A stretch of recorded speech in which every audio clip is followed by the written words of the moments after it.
Aku tuh pernah banget tuh gagal tes atau gagal interview itu pernah, bahkan berkali-kali tuh pernah, tetap ngerasa di bawah.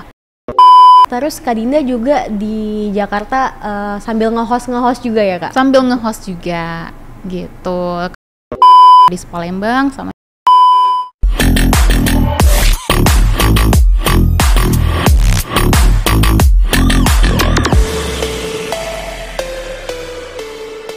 Hello Squad, welcome back to Sriwijaya Cast. Say low, say it loud.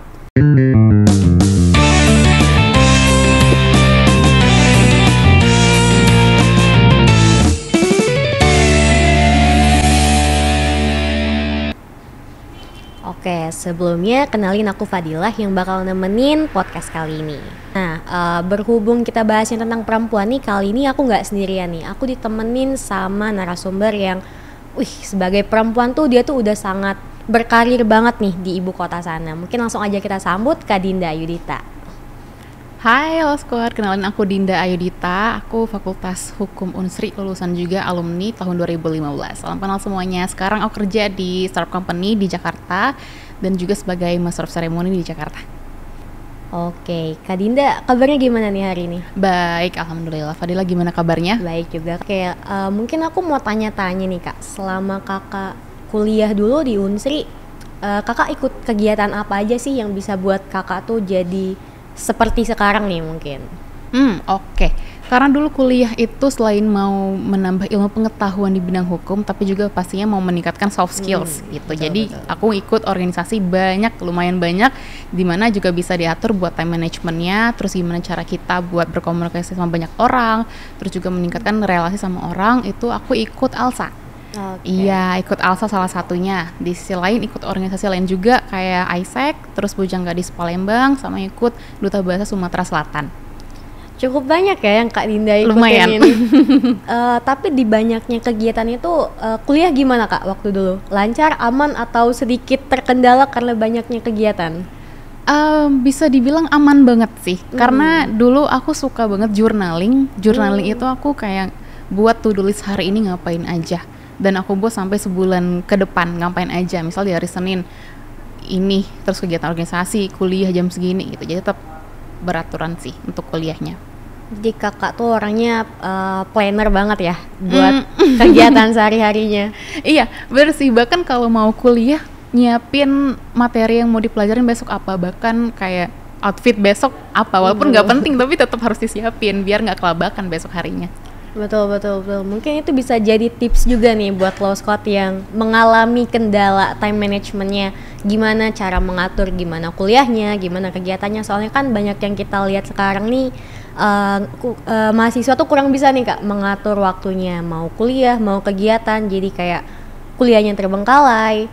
Jadi mungkin saran dari Kak Dinda tadi berguna banget nih. Mungkin aku juga bisa terapin nih mulai besok buat mengatur besok mau ngapain, lusa mau ngapain. Jadi lebih ada yang harus kita kejar gitu ya Kak, target kita dalam kehidupan gitu. Bener. Mau tambah satu lagi boleh nggak ya Fadila? Boleh. Kan sekarang itu lagi serba digital tuh, terus banyak banget tools yang menurut aku ngebantu banget buat bantu time management.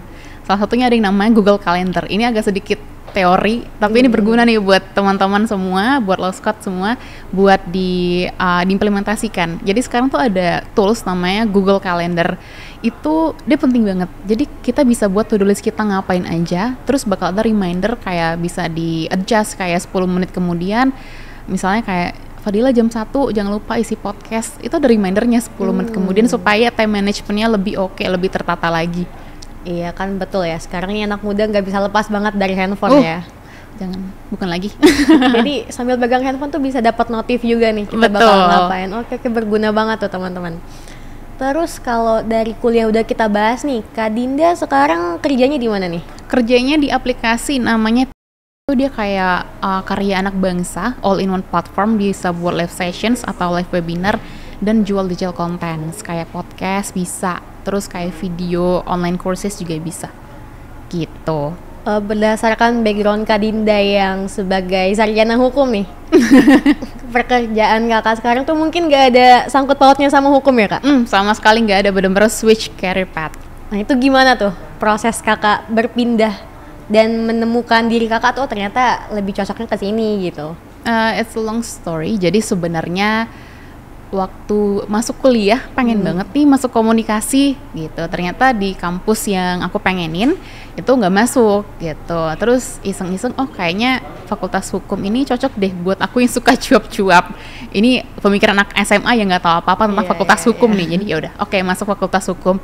Oh ternyata beda gitu. Jadi tujuan awal yang pengen ambil komunikasi, terus akhirnya masuk fakultas hukum. Jadi tujuannya itu, oh ya udah masuk fakultas hukum buat belajar nih, biar enggak apa ya bahasanya, sorry, kayak kolot banget tentang hukum. Kita betul, kan negara hukum nih, jadi nggak mau dibodoh-bodohin sama orang tentang hukum gitu. Jadi tujuan utamanya dari yang pengen ambil profesi itu, tapi jadinya sekarang pengen belajar aja tentang hukum gitu. Jadi lulus kuliah emang langsung mau switch career path di komunikasi. Tapi emang awalnya waktu lulus kuliah itu kerjanya sempet di bidang hukum sih. Jadi ngurusin kontrak internasional. Dulu waktu lulus kuliah langsung langsung kerja di Indonesian Embassy di Manila.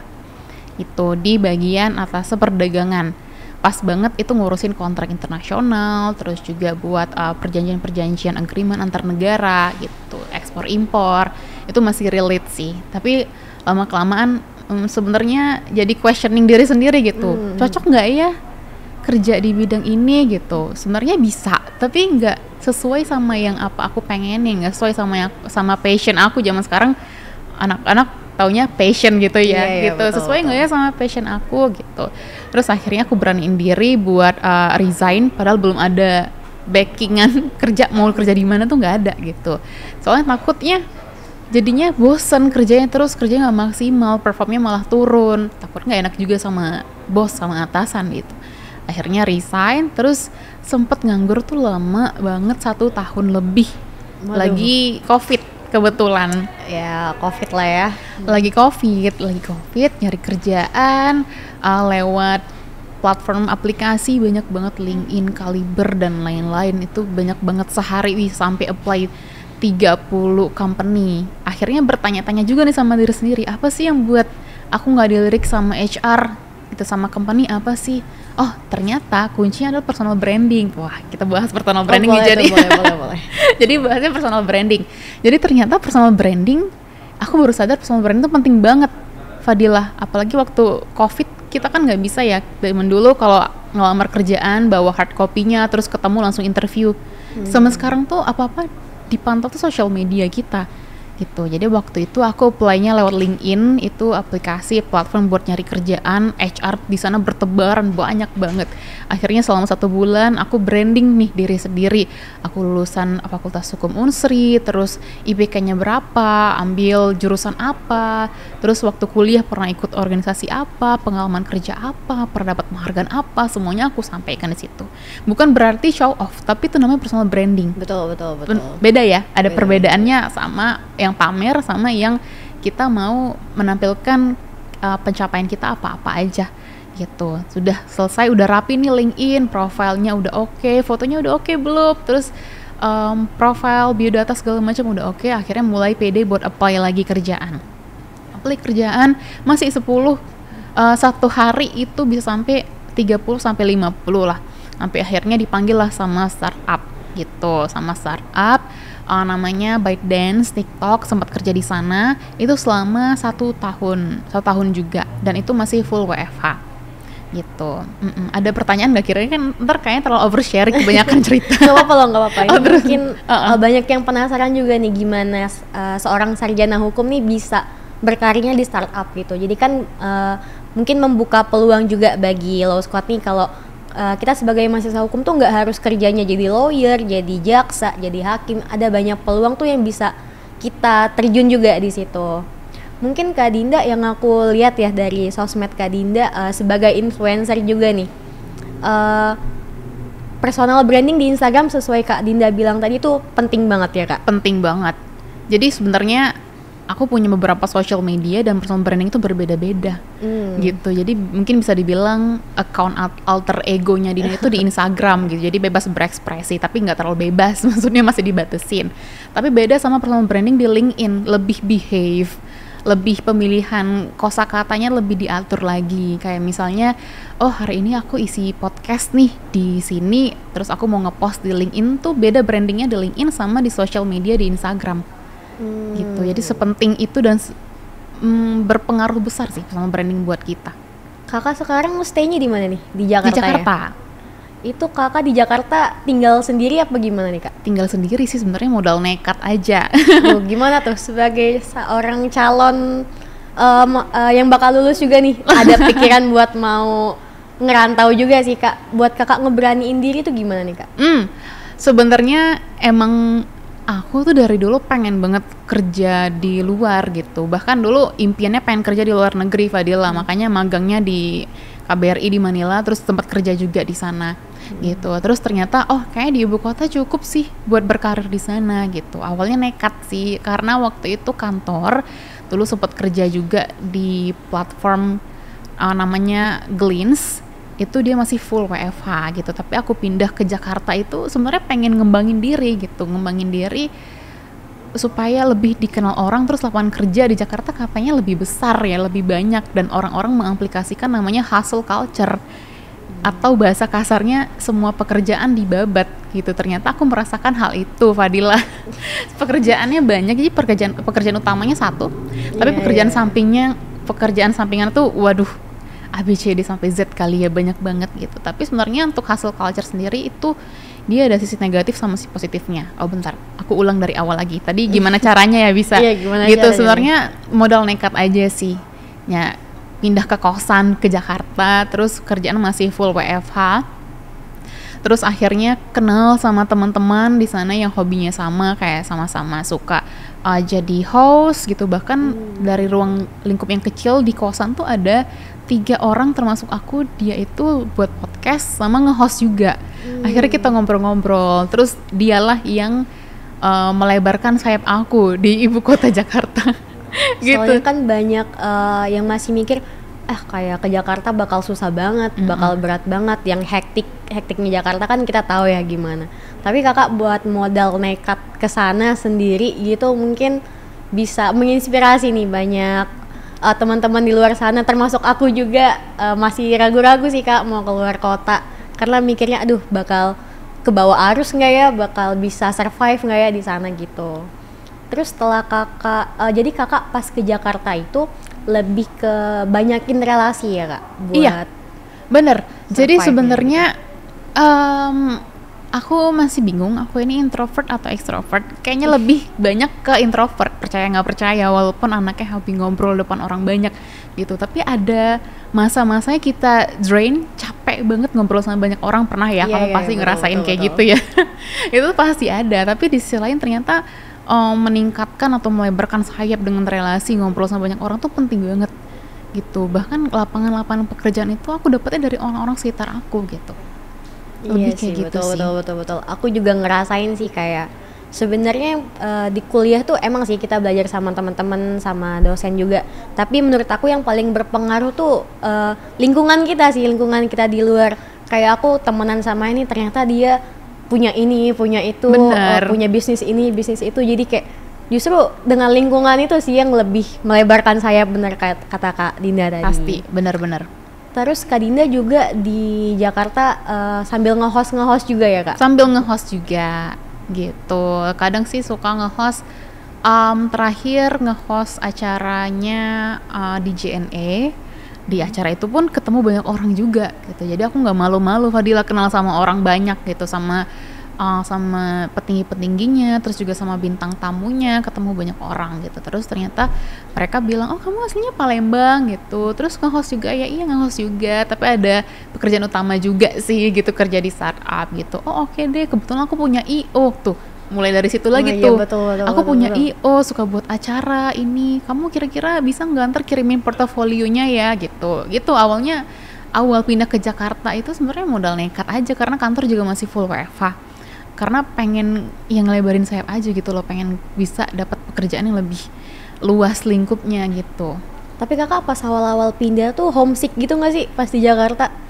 Homesick enggak sih. Homesicknya waktu di Manila. Karena waktu pertama kali ngerantau kan ke Manila, itu homesick banget, kayak seminggu sekali tuh mata tuh selalu bengkak, nangis mulu, kangen orang tua gitu, karena kan aku nggak pernah ngerantau, padahal pengen ngerantau, jadi sekalinya ngerantau kok malah nangis, malah homesick gitu. Tapi karena ada orang-orang sekitar ya, teman-teman ngebantu kayak lebih ayo main gitu, biar apa ya, ibaratnya lebih fun aja, jadi ngerasa lebih happy aja di negara orang lain gitu. Jadi udah kebiasa kan, Jakarta Palembang deket ya, bisa lah kita samperin sebulan sekali gitu, jadi homesick itu enggak. Bahkan kadang orang tua aku yang suka ke Jakarta gitu karena kan deket gitu. Mungkin kita balik ke tema tadi, sebagai masa kini nih, apa sih yang kakak rasain sebagai perempuan nih? Ada nggak kesulitan selama di ibu kota? Soalnya kan masih banyak nih stigma perempuan tuh, udahlah ngapain kuliah tinggi-tinggi gitu kan, ujungnya juga jadi ibu rumah tangga gitu. Kak Dina nih sebagai bukti nih kalau perempuan tuh juga bisa loh berkarir, juga bisa buat menyukseskan dirinya sendiri gitu. Mungkin Kak Dina ada nggak kesulitan sebagai perempuan di luar sana tuh, di kerjaan kakak, ataukah selama di lingkungan kakak di Jakarta dan sebagainya gitu? Kesulitan itu ada sih sebenarnya, stigma di sana itu hampir mirip sama stigma di sini gitu. Lebih kayak mikirin buat apa sih cewek kerja sampai malam, kuliah tinggi-tinggi, pada akhirnya bakal ke dapur juga, pada akhirnya bakal ngurusin anak juga gitu. Tapi balik ke diri sendiri lagi, lebih kayak aduh bodo amat, nggak apa-apa, toh nanti juga aku kuliah S2 itu, misalnya aku lanjut kuliah, semisalnya nih aku lanjut kuliah, nanti akan ada fungsinya juga nih buat anak aku gitu. Aku bisa ngajarin anak aku, mereka lebih cerdas, lebih pintar gitu, karena aku udah belajar tinggi-tinggi buat aku implementasikan, buat aku ajarin ke anak-anakku tuh kan. Jadi gitu, jadi sebenarnya gitu sih, yang ngajarin itu lebih ke ibu aku sih, Fadila. Selalu bilang, kan manggilnya adek nih, adek nanti jangan keluar kerja ya walaupun udah nikah. Kenapa memangnya? Ya nggak apa-apa, ntar kan kerja itu tuh ngasah otak loh gitu, ntar adek tuh bisa ngajarin anak-anak adek tentang kerjaan adek, siapa tahu bisa diajak cerita gini, ntar anaknya udah pinter duluan nih, walaupun misalnya masih umurnya 5 tahun tapi pinternya udah kayak anak umur 10 tahun gitu. Oh iya bener juga sih Maya, kayak jangan berhenti kerja deh, terus kalau bisa lanjut sekolah lagi sambil kerja gitu. Terus mamaku, oh iya boleh gitu, soalnya mamaku tipikal yang dia ada perasaan menyesal waktu resign kerja karena anaknya udah 3, jadi katanya mau ngurusin anak. Tapi di sisi lain, nyesel juga ya resign kerja gitu, padahal cewek yang kerja itu, atau yang cewek yang punya usaha sendiri, yang dia mau struggle sendiri, survive sendiri tuh, mereka yang bervalue tinggi. Karena banyak nih Kak yang bilang, nggak usah lah kuliah tinggi-tinggi, nanti susah cari jodoh, nanti cowok pada nggak mau kalau kepinteran, banyak kan yang bilang gitu nih. Dari kakak sendiri yang udah maksudnya tuh kayak udah berjuang sendiri nih, sampai nekat ke Jakarta kayak gitu-gitu, menurut kakak sebagai perempuan nih kita tuh harus gimana nih di era sekarang ini? Oke. Ngomong tentang jodoh nih, berarti aku sebagai dokter cinta, tenang, jodoh nggak kemana kok. Karena kalau kita udah kuliah setinggi apapun, terus kerja setinggi apapun jabatan kamu, nanti si cowok itu akan mampir sendiri dengan standar yang bahkan lebih dari kamu, atau minimal standar yang sama dengan kamu gitu. Jadi itu lebih baik kan, gak bakal ada cowok yang mau mepetin kamu. Kalau misalnya si cowoknya tuh masih di bawah si cewek, itu pasti si cowoknya langsung ngerasa insecure. Bahkan datang cowok-cowok yang lebih setingkat sama kamu, atau bahkan lebih tinggi tingkat dari kamu gitu. Tenang, jodoh gak bakal kemana. Iya betul. Sosok dokter cinta ya, kira-kira gitulah. Jadi Low Scott nih, dari cerita Kak Dinda nih kita bisa ambil kesimpulan kalau seorang sarjana hukum tuh nggak harus kerja di hukum aja nih ya Kak, bisa juga kayak Kak Dinda tuh ke startup, walaupun awalnya juga di bagian hukum gitu ya Kak. Di mana di atas perdagangan, ngurusin ekspor impor di KBRI Manila. Agak kurang mengerti ya aku ya Kak, tapi kayaknya keren deh itu. Terus juga sebagai wanita karir itu kita nggak perlu takut buat melebarkan sayap. Jadi yang paling penting tuh kita tuh harus berani ngomong sama orang ya Kak ya. Bener, berani, nekat, tapi selain nekat itu harus dimodali dengan well prepare, persiapan yang matang gitu. Gimana nih Kak persiapan yang matang gitu menurut Kakak? Persiapan yang matang apa ya? Contohnya apa nih? Awalnya aku jadi MC itu sebenarnya modal nekat Jadi waktu SMA itu aku masuk ke sebuah stasiun, bukan stasiun televisi sih, dia radio itu aku seangkatan sama mereka yang udah kuliah semua. Dan aku masih ikut seleksinya itu masih pakai rok abu-abu, masih anak SMA gitu. Dengan di sana tuh aku modalnya nekat banget tuh buat seleksi di sana, tapi juga dengan persiapannya apa, oh aku suka nih dengerin radio ibu kota tuh oke banget, kayak Prambors atau lainnya. Itu oke banget kan dengerin mereka gitu. Akhirnya aku serap ilmunya, gimana cara bridging, gimana sih caranya, terus gimana sih supaya enggak kentang gitu. Aku pelajarin, aku implementasiin gitu. Ternyata aku masuklah, anak SMA ini masuk menjadi penyiar di jajaran anak-anak kuliah. Nah di sana aku mulai tumbuh, oh sebenarnya PD itu bakal lebih mendukung kalau kamu well prepare, persiapannya matang gitu. Sama kayak misalnya mau interview sama HR, harus ada persiapan dong, nggak bisa kita nekat doang terus juga bermodal CV yang nggak kita pelajarin lagi, siapa tahu kita lupa kita udah pernah kerja di mana aja, ntar kita nggak bisa jelasin sama HR-nya kita udah pernah kerja di mana aja, terus pengalaman apa aja gitu. Ternyata persiapan tuh penting banget gitu. Terus ada yang bilang juga sistem kebut semalam itu nggak baik ya. Aku tipikal anak sistem kebut semalam. Walaupun anaknya planner banget tetap SKS ya. tetap belajar persiapan itu semalam sebelumnya, karena aku ngerasa lebih efektif, terus masih ibaratnya masih anget lah ya gitu. Iya, jadi besok interview, oh oke, udah belajar semalamnya masih inget, kok masih paham kayak gitu. Makin kepepet tuh makin terpacu otaknya. Makin terpacu, terus makin ke-trigger adrenalinnya. Iya, betul. Jadi selain pede dan nekat juga harus punya persiapan yang matang. Pasti. Kalau persiapan doang tapi nggak pede dan nggak nekat, nggak bakal lirik orang juga ya Kak. Jadi mungkin Kak Dinda ada tips nggak nih buat low squad terkait gimana nih supaya kita bisa pede, bisa berani buat melebarkan sayap tadi kayak kata Kak Dinda. Supaya lebih pede, jadi sebenarnya kita ada teori ya. Teori itu namanya Atomic Habits.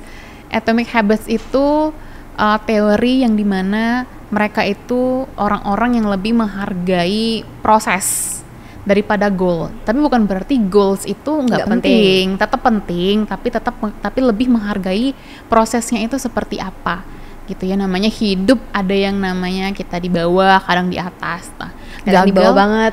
Iya, kadang di bawah banget, terpuruk. Itu aku tuh pernah banget tuh gagal tes atau gagal interview, itu pernah, bahkan berkali-kali itu pernah, tetap ngerasa di bawah.